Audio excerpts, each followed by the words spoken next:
मित्रांनो, व्हिडिओच्या सुरुवातीला आज मी तुम्हाला एक छोटासा प्रश्न विचारणार आहे. तुमच्यापैकी किती लोक असे आहेत जे दिवसातून कमीत कमी 5 मिनिट स्वतःसाठी काढतात? आणि याचं उत्तर जर नाही असं असेल तर हा व्हिडिओ तुमच्यासाठी आहे. व्हिडिओ तुम्हाला शेवटपर्यंत पाहायचा आहे. आजच्या व्हिडिओमध्ये मी तुम्हाला 5 अतिशय सोपे प्राणायाम सांगणार आहे जे तुम्ही सकाळच्या वेळी 5 मिनिटांमध्ये करू शकता. आता हे प्राणायाम बरेच लोक 90% लोक करत असतात, परंतु याचा फायदा त्यांना होत नाही. याचे कारण तुम्ही समजून घेतले आहेत का? प्राणायाम केल्याचा फायदा न होणे म्हणजे तुम्ही ते चुकीच्या पद्धतीने करत आहात. तर याची करेक्ट पद्धत काय आहे, कुठल्या सवयी आहेत जे तुम्हाला टाळायच्या आहेत, हे या व्हिडिओच्या शेवटी सांगितलं जाणार आहे. त्यामुळे व्हिडिओ स्किप न करता तुम्हाला पाहायचा आहे. आजच्या व्हिडिओमध्ये सांगितलेले 5ही प्राणायाम जे आहेत ते 100 वर्ष निरोगी राहण्यासाठी तुम्हाला दररोजच्या दररोज करायचे आहे. आता प्राणायाम किंवा योगासन हे एका दिवसात केल्यानंतर त्याचा इफेक्ट दिसत नसतो. तुम्ही जर रोजच्या रोज प्राणायाम करत असाल तर दिवसेंदिवस तुम्ही पाहणार आहात की तुमचं शरीर जे आहे ते निरोगी होणार आहे.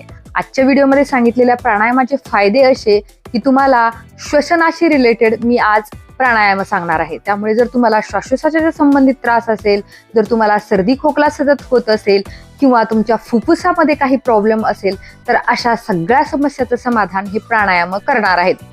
ह्या प्राणायामाचं जे आहे ना ते तुम्हाला रुटीन तुमच्या जीवनामध्ये, दैनंदिन जीवनामध्ये तुम्हाला हे आता मी कुठलाही वेळ तुमचा घालवणार नाही. वेळ न घालवता या व्हिडिओला सुरुवात करणार आहे. तर चला मग मित्रांनो, या व्हिडिओला सुरुवात करूया.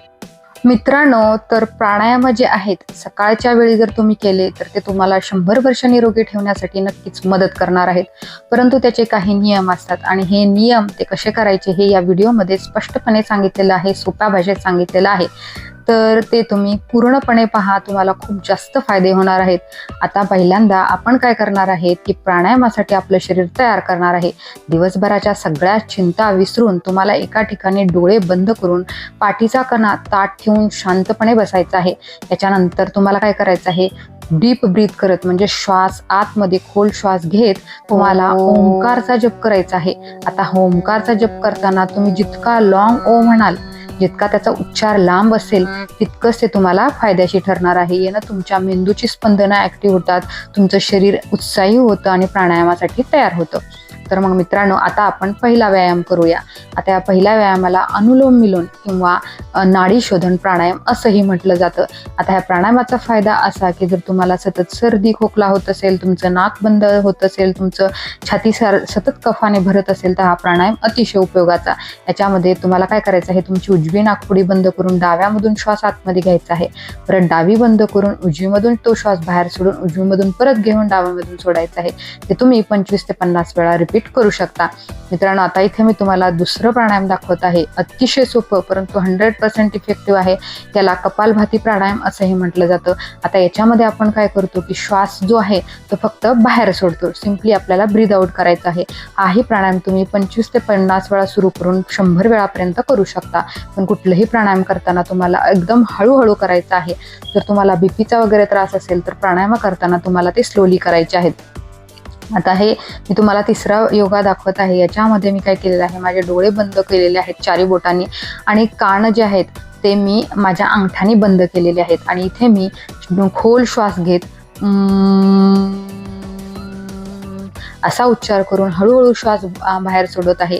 ही क्रिया आहे तुम्ही 3 ते 5 वेळापासून सुरू करून 10 वेळापर्यंत करू शकता. जसं तुमची बॉडी ॲक्सेप्ट करते किंवा जशी तुमच्या बॉडीची कॅपॅसिटी आहे तसं करायचं आहे. फोर्सफुली कुठलीही गोष्ट तुम्हाला करायची नाही. तर आता मी तुम्हाला सगळ्यात शेवटचा योगा दाखवत आहे. याला भस्त्रिका प्राणायाम असंही म्हटलं जातं. याच्यामध्ये आपण काय करतो, सिम्पली ब्रीद इन आणि ब्रीद आउट म्हणजे तुम्हाला श्वास आतमध्ये घ्यायचा आहे आणि श्वास बाहेर सोडायचा आहे. असं करत करत तुम्हाला ही क्रिया ही 25 ते 50 वेळा सकाळी करायची आहे. मित्रांनो, ह्या प्राणायामाला 5ही मिनिट लागत नाहीत, परंतु हे अतिशय